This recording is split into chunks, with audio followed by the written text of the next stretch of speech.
ನಮಸ್ಕಾರ ವೀಕ್ಷಕರೇ, ಜಾನಕಿ ಟಿವಿಯ ಸುದ್ದಿವಾಹಿನಿಗೆ ಸ್ವಾಗತ. ನಾನು ನಿಮ್ಮ ಎಂ ಮಹಾದೇವಸ್ವಾಮಿ. ಚಾಮರಾಜನಗರ ಜಿಲ್ಲೆಯ ಗುಂಡ್ಲುಪೇಟೆ ಪಟ್ಟಣದ ತಾಲೂಕು ಕಚೇರಿಯ ಮುಂಭಾಗದಲ್ಲಿ ಕರ್ನಾಟಕ ರಾಜ್ಯ ರೈತ ಸಂಘದ ವತಿಯಿಂದ ವಿವಿಧ ಬೇಡಿಕೆಗಳನ್ನು ಈಡೇರಿಸಲು ಒತ್ತಾಯಿಸಿ ರೈತ ಮುಖಂಡರಾದ ಶಿವಪುರ ಮಹದೇವಪ್ಪ ನೇತೃತ್ವದಲ್ಲಿ ಪ್ರತಿಭಟನೆ ನಡೆಸಲಾಯಿತು. ಇನ್ನು ಪ್ರತಿಭಟನೆಯಲ್ಲಿ ರೈತ ಮುಖಂಡರುಗಳಾದ ಬಡಗಲಪುರ ನಾಗೇಂದ್ರ, ಎಎಂ ಮಹೇಶ್ ಪ್ರಭು, ಶಾಂತ ಮಲ್ಲಪ್ಪ, ಶಿವಪುರ ಮಹದೇವಪ್ಪ, ಹಂಗಳ ದಿಲೀಪ್ ಹಾಜರಿದ್ದರು.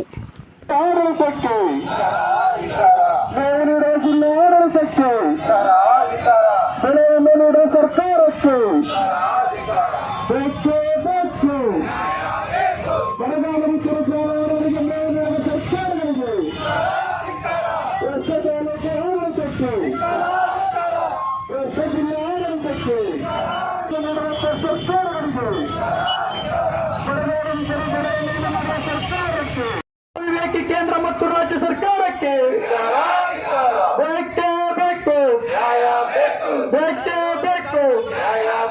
ಸ್ವಾತಂತ್ರ್ಯಕ್ಕಾಗಿ ಹೋರಾಟ,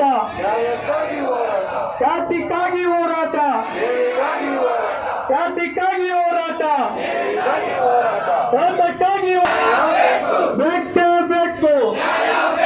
ಅಯ್ಯಯ್ಯೋ, ಅನ್ಯಾಯ ಇರೋದು ರಾಜ್ಯ ಮತ್ತು ಕೇಂದ್ರ ಸರ್ಕಾರಕ್ಕೆ, ರೈತ ವಿರೋಧಿ ತಾಲೂಕು ಮತ್ತು ಜಿಲ್ಲಾ ಆಡಳಿತಕ್ಕೆ, ಜಾನುವಾರುಗಳಿಗೆ ಮೇವು ನೀರು ಕೊರೆಯುವ ವಿವೇಕಿ ಕೇಂದ್ರ ಮತ್ತು ರಾಜ್ಯ ಸರ್ಕಾರಕ್ಕೆ, ಜಾನುವಾರುಗಳಿಗೆ ಮೇವನ್ನು ವಿತರಣೆ ಮಾಡದೆ ಚುನಾವಣೆ ಕುಂಟು ಪ್ರಾರಂಭಿಸಿರುವ ಜಿಲ್ಲಾ ಮತ್ತು ತಾಲೂಕು ಆಡಳಿತಕ್ಕೆ ಬೇಕೇ ಬೇಕು, ಬೇಕೇ ಬೇಕು. ಸ್ವಾತಂತ್ರ್ಯಕ್ಕಾಗಿ ಹೋರಾಟ, ಎಲ್ಲಿಯ ತನಕ ಹೋರಾಟ? ಸರ್ಕಾರವಂತೆ ಸರ್ಕಾರ, ಕಾನೂನಂತೆ ಕಾನೂನು, ಅಧಿಕಾರವಂತೆ ಅಧಿಕಾರ, ಆಫೀಸ್ ಅಂತೆ ಆಫೀಸು. ಬೇಕೇ ಬೇಕು, ಬೇಕೇ ಬೇಕು. ಕರ್ನಾಟಕ ರಾಜ್ಯ ರೈತ ಸಂಘಕ್ಕೆ ರೈತ ಹೋರಾಟಗಾರರಿಗೆ ಮೇವು ವಿತರಣೆ ಮಾಡಬೇಕು. ಮತ್ತೆ ಕುಡಿಯುವ ನೀರಿಗೋಸ್ಕರ ಏನು 4ನೇ ಹಂತ ಉತ್ತೂರು ಕೆರೆಯಿಂದ ಮುಂದಿನ 11 ಕೆರೆಗಳಿಗೆ ನೀರು ತುಂಬಿಸುವಂತ ಕೆಲಸ ಆಗಬೇಕು. ಮತ್ತೆ ಏನು 2023-24ನೇ ಸಾಲಿನ ಫಸಲ್ ಬಿಮಾ ಯೋಜನೆಯಲ್ಲಿ ನಮ್ಮ ತಾಲೂಕಿನ ರೈತರು ವಿಮೆಯನ್ನು ಕಟ್ಟಿದ್ದಾರೆ. ಬರಗಾಲ ಇರೋದ್ರಿಂದ ಆ ರೈತರಿಗೆ ವಿಮಾ ಕಂತನ್ನ ತಕ್ಷಣ ಅವರ ಖಾತೆಗೆ ಜಮಾ ಮಾಡಬೇಕು. ಮತ್ತೆ ಏನು 3-4 ತಿಂಗಳಿಂದ OAP, ವೃದ್ಧಾಪ್ಯ, ವಿಧವೆ ವೇತನ, ಅಂಗವಿಕಲರ ಮನಸ್ವಿನಿ ಈ ಯೋಜನೆ ಅಡಿಯಲ್ಲಿ 4 ತಿಂಗಳಿಂದ ಫಲಾನುಭವಿಗಳು ತಾಲೂಕು ಕಚೇರಿ ಮತ್ತೆ ಗ್ರಾಮ ಮತ್ತೆ ಬ್ಯಾಂಕ್ಗಳಿಗೆ ಅಲಿತಾ ಇದ್ದಾರೆ. ಇದ್ರ ಬಗ್ಗೆ ಕೇಳೋರು ಯಾರು ಅಂತ ಪ್ರಶ್ನೆ ಮಾಡಕ್ಕೆ ಇವತ್ತು ಬಂದಿದ್ದೀವಿ. ಹಾಗಾಗಿ ಬಂಧುಗಳೇ, ಈ ನಮ್ಮ ಕರ್ನಾಟಕ ರಾಜ್ಯ ರೈತ ಸಂಘದ ತಾಲೂಕು ಪ್ರತಿಭಟನೆಗೆ ನಮ್ಮ ರಾಜ್ಯ ಅಧ್ಯಕ್ಷರಾದಂತಹ ಬಡಗಲಪುರ ನಾಗೇಂದ್ರಣ್ಣವರು ಆಗಮಿಸಿದ್ದಾರೆ. ಅವರಿಗೆ ನಮ್ಮ ತಾಲೂಕು ರೈತರ ಪರವಾಗಿ ತುಂಬು ಹೃದಯದ ಸ್ವಾಗತವನ್ನು ಬಯಸ್ತೇನೆ. ಅದೇ ರೀತಿ ಬಂಧುಗಳೇ, ನಮ್ಮ ಚಾಮರಾಜನಗರ ಜಿಲ್ಲಾ ತಾಲೂಕು ಅಧ್ಯಕ್ಷರಾದಂತಹ ಮಹೇಶ್ ರವರು ಕೂಡ ಈ ಪ್ರತಿಭಟನೆಗೆ ಆಗಮಿಸಿದ್ದಾರೆ. ಅವ್ರಿಗೂ ಕೂಡ ತುಂಬು ಹೃದಯದ ಸ್ವಾಗತವನ್ನು ಕೋರ್ತೇನೆ.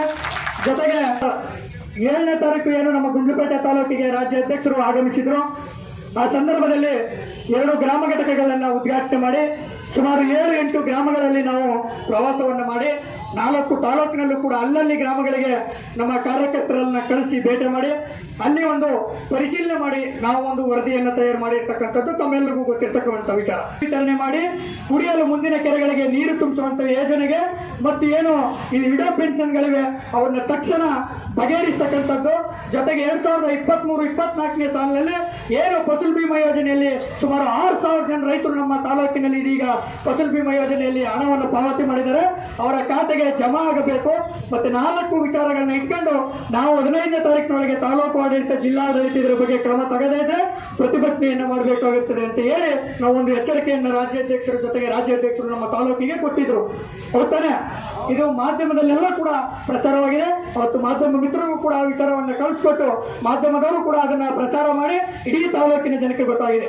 ಆದರೂ ಕೂಡ ನಾವು 8ನೇ ತಾರೀಕು ಬಂದು ತಾಲೂಕು ಆಡಳಿತದ ನಮ್ಮ ತಾಲೂಕು ರೈತ ಸಂಘಟನೆಯಿಂದ ಚುನಾವಣೆ ಆಯೋಗಕ್ಕೆ ಒಂದು ಪ್ರತಿಭಟನೆ ಮಾಡ್ತೀವಿ ಅಂತ ಒಂದು ಪತ್ರವನ್ನು